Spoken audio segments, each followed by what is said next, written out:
Pop the hood of any classic Ford truck from the 1960s through the 1990s, and you'll likely find it, a long, narrow cast-iron block that mechanics nicknamed God's Anvil. The Ford 300 inline-six powered millions of F-Series trucks, Econoline vans, and even industrial equipment across decades of hard labor. While everyone chased horsepower numbers in V8 thunder, this engine quietly racked up 500,000-mile odometers without breaking a sweat. But there's more to this story than just reliability. Hidden beneath that utilitarian exterior lies a racing pedigree, a corporate conspiracy, and a cult following that refuses to let it fade into history. This is the full story of Ford's most indestructible engine. By 1964, Ford had a problem. America's economy was booming, and the company's F-Series trucks were selling faster than they could build them. Drivers weren't just hauling lumber and farm equipment anymore. They were towing boats, campers, and horse trailers over long distances. They needed an engine that could handle serious work without constant maintenance or expensive repairs. Ford's flathead V8s had charm, but they weren't cost-effective for commercial fleets. The company needed something bulletproof, and they needed it fast. Chase Morsey Jr. led Ford's advanced engine design team, and his mandate was brutal. Build an engine that could pull stumps, run on ditch water, and survive Armageddon. The answer wasn't going to be another V8. Straight-six engines had been around for decades, valued for their mechanical balance and smooth operation. Ford had already built smaller inline-sixes for passenger cars in the 1950s, including the 215 and 223 cubic inch models that earned solid reputations. But trucks were getting heavier, and those engines weren't quite enough. The engineering team started with a clean sheet. They knew that inline-six engines had inherent advantages: fewer moving parts than a V8, which meant lower production costs and simpler maintenance. The long crankshaft and even firing order delivered excellent torque at low RPM, exactly what trucks needed for towing and hauling. The narrow profile made packaging easier in different chassis designs. Most importantly, the inline configuration was mechanically balanced, which reduced vibration in wear over hundreds of thousands of miles. In 1965, Ford introduced the 300 cubic inch inline-six. This wasn't just a scaled-up version of earlier designs. The engineering was deliberate and robust. The block featured 7 main bearings supporting a forged steel crankshaft. Most engines of that era used 5 main bearings, but Ford went with 7 to distribute stress more evenly and reduce the chance of catastrophic failure. The stroke measured 4 inches, longer than most engines, which created massive low-end torque. Bore was 4 inches as well, making it a perfectly square engine design. Ford chose timing gears instead of chains or belts. This decision alone explains much of the 300's legendary durability. Timing chains stretch over time and eventually need replacement. Belts crack and break, often without warning. Gears, especially the heavy-duty ones Ford installed, could run for the entire life of the engine without attention. Mechanics loved this because it meant one less thing to worry about during routine maintenance. The engine produced 170 horsepower in its early years, which doesn't sound impressive by modern standards. But horsepower was never the point. Torque was the target, and the 300 delivered 283 pound-feet at just 1,600 RPM.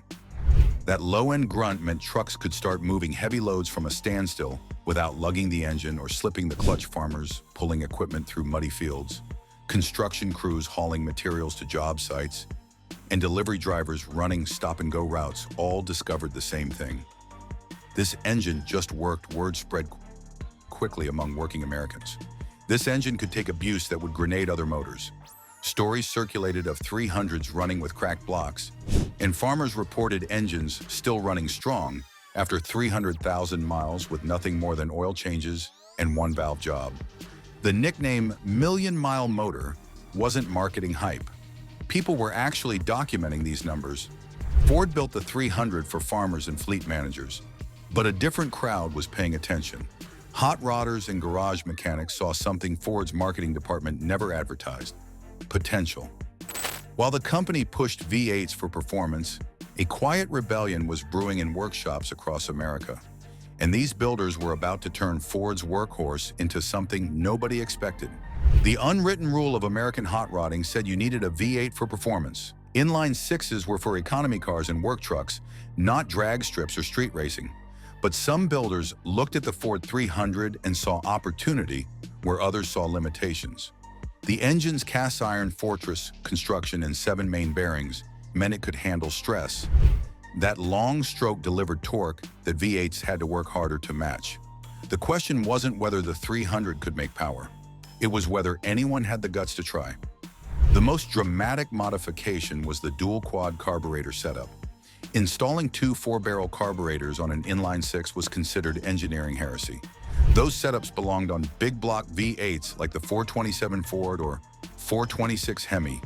Seeing them on a long, narrow, straight six immediately grabbed attention, but finding the parts was the first challenge. Ford never offered a dual-quad intake manifold for the 300 from the factory. Builders had to source rare aftermarket pieces from companies like Clifford Performance, Offenhauser, and later Aussie Speed in Australia. These manifolds were expensive and hard to find. Mike Davidson, a longtime Ford 6 enthusiast, described tracking one down as uncovering pirate gold. When you finally got your hands on one, the installation required careful planning. The manifold had to distribute the air-fuel mixture evenly to all 6 cylinders. Uneven distribution meant some cylinders ran lean, while others ran rich, which could cause detonation, overheating, or worse. Carburetor selection mattered too. Most successful builds used smaller 4 barrels in the 390 to 450 cubic feet per minute range. Going too big overwhelmed the engine at low speeds and hurt drivability. The benefit was substantial. Stock Ford 300s came with single-barrel or 2-barrel carburetors that restricted airflow, especially at higher RPM. The dual-quad setup could flow significantly more air, which meant more fuel could be burned efficiently. Combined with the engine's robust bottom end, builders reported gains of 60 to 75 horsepower over stock. That might not sound like much compared to modern turbo engines, but it represented a 40 to 50% increase in power, while maintaining the legendary torque curve tuning was critical. Both carburetors needed synchronization, so they opened at the same rate and delivered identical fuel mixtures. Some builders ran progressive linkage, where one carb handled light loads and the second opened under heavy throttle. Others linked them together for simultaneous operation. Either way, getting the jetting right took patience and dyno time. But when dialed in correctly, the result was an engine that pulled hard from idle and kept pulling well past the stock red line. Performance camshafts took the build further. Stock cams were designed for low RPM efficiency and smooth idle, perfect for trucks but leaving power on the table. A performance grind with longer duration and higher lift allowed valves to stay open longer, letting in more of that dual-quad air-fuel mixture. The key was choosing a cam that didn't sacrifice too much low-end torque. Many builders opted for what's called a torquey cam, with a broad power band that kept the legendary bottom-end grunt while waking up the top end. Headers completed the breathing improvements by reducing exhaust back pressure and improving scavenging. In 2024, builder Ken Hutchison took the Ford 300 into completely uncharted territory. He sliced the heads off a modern LS engine and adapted them to fit the ancient inline-six block. This wasn't just a part swap. It required extensive machining, custom adapters, and solving problems nobody had encountered before. The goal was ambitious: 600-plus horsepower from a naturally aspirated straight six.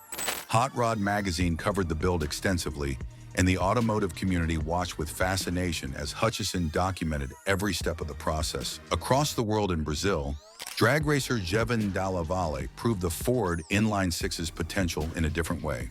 His Chevrolet Opala, powered by a heavily modified Ford straight six, ran 7-second quarter miles.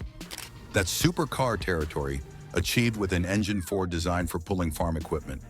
The build featured extensive internal work, forced induction, and countless hours of tuning, but it demonstrated that the fundamental architecture could handle extreme power when properly built. The visual appeal of these builds can't be overstated. Open the hood at any car show with a dual-quad inline-six, and crowds gather immediately. The sight of 2 polished carburetors sitting atop a gleaming intake, with braided fuel lines and exposed linkage, creates mechanical drama. It's pure old-school hot rodding, the kind of visual statement that tells everyone you took the road less traveled. People expect V8s. Seeing a meticulously built straight-six challenges assumptions and starts conversations. Builders in online forums and specialty shops reported that properly modified Ford 300s achieved around 60% power improvements over stock while maintaining reliability. These weren't trailer queens. Owners drove them regularly, used them for towing, and racked up miles without issues. The engines kept their low-end torque character, the kind that lets you accelerate from 30 miles per hour in top gear without downshifting, but gained urgency and top-end power that stock versions never had. Small shops like Leo Santucci's six-cylinder specialties became legendary in the Ford 6 community. Santucci built wild turbo combinations that embarrassed muscle cars. In a 1989 interview with CarCraft magazine, he described running 12-second quarter miles in a 1978 Econoline van. Think about that for a moment. A cargo van, powered by a turbocharged version of an engine most people associated with moving furniture, running times that would beat stock Camaros and Mustangs of that era. These garage-built monsters were impressive, but they were just hobby projects, right? Nobody was actually racing the Ford 300 competitively, except they were, and they were winning. Scott Donahue didn't need convincing about the Ford 300's capabilities. While most off-road racers were running expensive V8s that needed constant rebuilding, Donahue stuck with the inline-six and proceeded to win the Baja 1000 3 times. The Baja 1000 is one of the most punishing off-road races on the planet, covering roughly 1,000 miles of Mexican desert, rocks, and sand. Engines that can't handle sustained abuse don't finish. Donahue's 300-powered truck not only finished but crossed the line first repeatedly. The Ford 300's advantage in off-road racing came down to torque delivery and reliability. Desert racing requires sustained power at varying RPMs as terrain constantly changes. The engine needs to pull through deep sand, accelerate across hard-packed sections, and climb steep grades without overheating or breaking. V8s made more peak horsepower, but they also generated more heat, consumed more fuel, and had more components that could fail. The Ford 6 just kept grinding, lap after lap, mile after mile. NASCAR's late-model sportsman series in the 1970s saw underdog teams achieving surprising results with the 300. These weren't factory-backed efforts with unlimited budgets. These were small operations looking for any advantage they could find. On short tracks, where cars spent more time accelerating out of corners than running flat out on straights, the Ford 6's torque became a weapon. Jack Ingram, known as the Iron Man of NASCAR late-model racing, reportedly tested a Ford inline-six setup and noted its unique characteristics. The engine wouldn't rev as high as V8s, but it hooked up coming off corners when the V8s were spinning their tires. That detail matters more than it might seem. Short-track racing is all about corner exit speed. The car that can get back on the throttle earliest and hardest wins. V8s made more power, but if that power broke the rear tires loose, it was wasted. The Ford 300's torque curve was flatter and more controllable. Drivers could modulate the throttle and maintain traction, while V8 competitors fought wheel spin. Over the course of a race, those fractions of a second added up. Truck pulling competitions became a natural home for the Ford 300. In this motorsport, competitors hook their vehicles to a weighted sled and attempt to drag it the furthest distance. Power matters, but so does durability and cost. Puller Dirty Dan Wilkins explained the appeal in a 1978 interview. Why blow up expensive V8s? The 300 takes abuse, makes torque down low where you needed it, and costs pennies to fix. Truck pull competitors often went through multiple engines per season. The Ford 6 could survive an entire season and get rebuilt cheaply during the off-season. Rally racing provided another proving ground. Dick Brannon, SCCA rally champion, drove a 1978 F100 powered by the Ford 300 and described the experience vividly. It wasn't peaky like a V8. The torque hit you like a sledgehammer off idle. You could feel every cubic inch working. Rally stages vary dramatically, from tight technical sections requiring constant acceleration and braking to high-speed runs through open countryside. The Ford 6's tractable power delivery meant Brannon could focus on driving rather than managing an engine that wanted to be at specific RPM ranges. To make power circle track racing saw similar success. Small dirt tracks across America hosted weekly races where budgets mattered as much as speed. The Ford 300 became popular because it was cheap to acquire, simple to maintain, and competitive when properly set up. Racers could buy a used engine from a junkyard for a few $100s, freshen it with new bearings and rings, add a performance cam and headers, and have a reliable race motor that would last multiple seasons. Drag racing sleepers became another niche for the Ford 6. Ohio George Montgomery, famous for his AA gasser builds, experimented with Ford inline-sixes and noted their potential. The cast iron block was incredibly strong. When properly built and fed with nitrous oxide or turbocharger boost, the 300 wouldn't split like some thin-wall V8 blocks could. This made it attractive for budget drag racers who wanted reliability along with performance. Leo Santucci's Turbo Econoline van became legendary in certain circles. Running 12-second quarter miles in a full-size van was ridiculous enough to get attention, but the fact that it was powered by a turbocharged version of a truck engine made it even more impressive. Santucci scared Camaros at the drag strip, and the looks on their faces when a cargo van pulled on them became part of the story. This was the ultimate sleeper, a vehicle nobody expected to be fast, powered by an engine nobody respected, beating cars that should have had every advantage. These racing victories should have made the Ford 300 a celebrated performance icon. Ford should have developed it further, marketed it aggressively, and built on its reputation. Instead, something strange happened inside the company. While mechanics and racers proved what the engine could do, Ford's corporate offices were quietly killing its future. By the early 1980s, the Ford 300 had earned its reputation. Fleet managers loved it, mechanics trusted it, grassroots racers proved it could compete. But inside Ford's corporate structure, a different story was unfolding.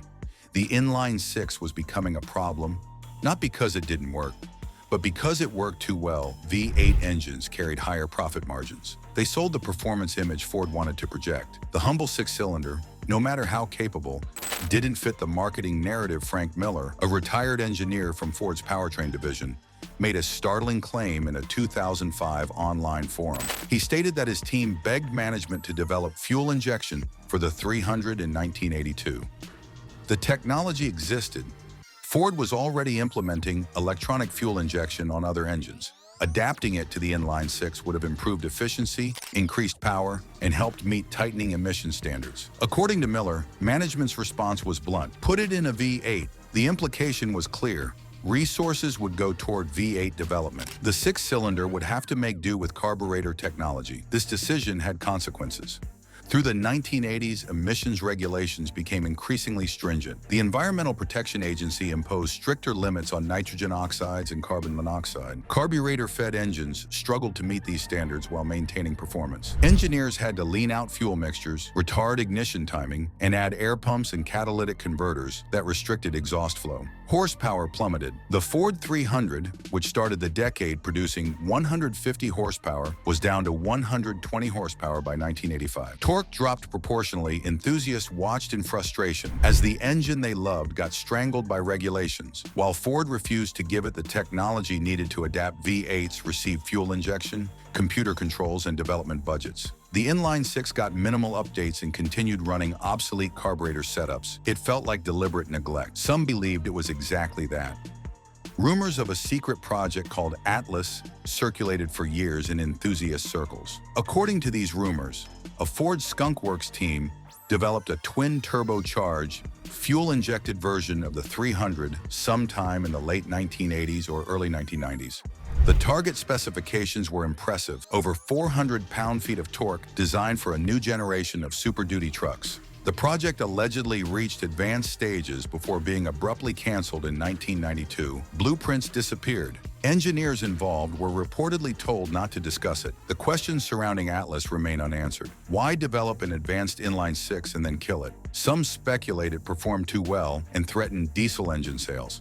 Ford's Power-Stroke diesel partnership with International was lucrative. A gasoline inline-six making similar torque could have undercut that market. Others suggest it made V8 engines look less necessary, which would have hurt profit margins on higher trim trucks. Still, others believe simple corporate politics killed it. Different divisions competing for resources, with the V8 camp winning. Whatever the truth, Ford officially discontinued the 300 inline-six in 1996. The stated reasons were emissions, compliance costs, and market trends toward V8 and V10 engines. But enthusiasts noted the timing seemed convenient. By the late 1990s, fuel injection technology was mature and affordable. Computer controls were standard across the industry. Developing a modern version of the 300 would have been entirely feasible. Ford chose not to. The irony became apparent years later. While Ford abandoned inline-six development, competitors recognized the configuration's benefits. Stellantis launched the Hurricane inline-six engine family, using twin-turbo technology to produce over 500 horsepower in high-output form. Mazda debuted a turbocharged 3.3-liter inline-six with impressive refinement and efficiency. These engines proved that straight-six architecture remained viable and desirable for modern vehicles. Even more interesting, Ford itself started working on a new inline-six engine during the COVID-19 pandemic period between 2020 and 2024.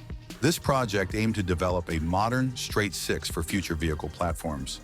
It could have been a spiritual successor to the 300, incorporating decades of technological advancement. But the project was canceled before reaching production. Ford cited changing market priorities and electrification strategies. Once again, the inline-six got cut. Today, the question that still haunts enthusiasts is, what if Ford had supported the 300?